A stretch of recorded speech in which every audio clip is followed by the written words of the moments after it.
शहरातील कायदा व सुव्यवस्था ठेवण्यामध्ये 18 जागेवर बसवलेल्या 60 कॅमेऱ्याची मदत मिळू लागली आहे आणि त्यात जर एखाद्या आईला तिचा मुलगा मिळवून देण्यात मदत झाली असेल तर मग आनंद गगनात मावत नाही।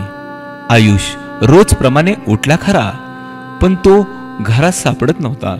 शेवटी पालकांनी पोलिसाकडे धाव घेतली।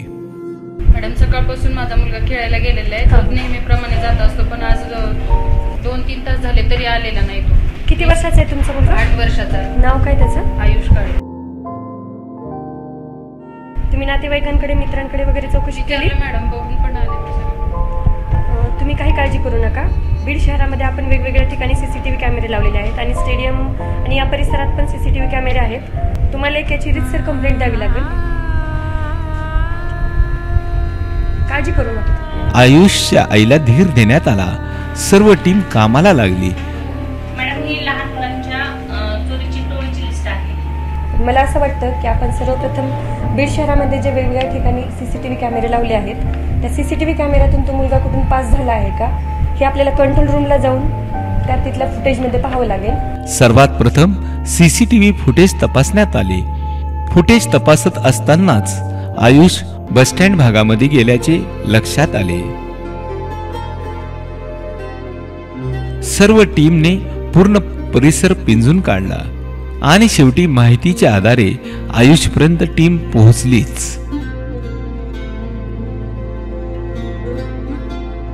आणि त्या आईला त्याचा आयुष मिळाला।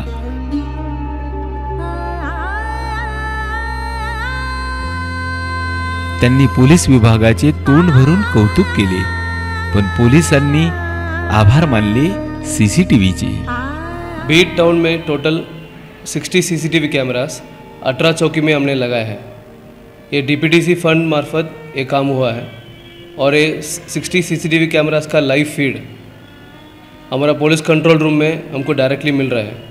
इसकी वजह से जितने भी स्ट्रीट क्राइम्स, उदाहरण chain snatching, accidents, traffic issues, महिला चिटचाट व इतर स्ट्रीट क्राइम्स हमको ताबड़तोड़ प्रिवेंशन एज वेल एज डिटेक्शन हम कर सकते हैं। और ये सीसीटीवी कैमरास का मॉनिटरिंग 24/7 हमारा पुलिस कंट्रोल रूम में एक पुलिस कर्मचारी मार्फत हो रहा है। इसकी वजह से बहुत सारे घटना लास्ट 2 मंथ से हमको प्रिवेंशन भी किया और डिटेक्शन भी हुआ है। और ऐसे प्रोजेक्ट्स बीड जिला का इतर टाउन से उधर भी हम करने वाला है। सदरक्षणाय खलनिग्रहणाय म्हणजे पोलीस प्रशासनास सहकार्य करूया, सामाजिक कार्यास पुढे येऊया।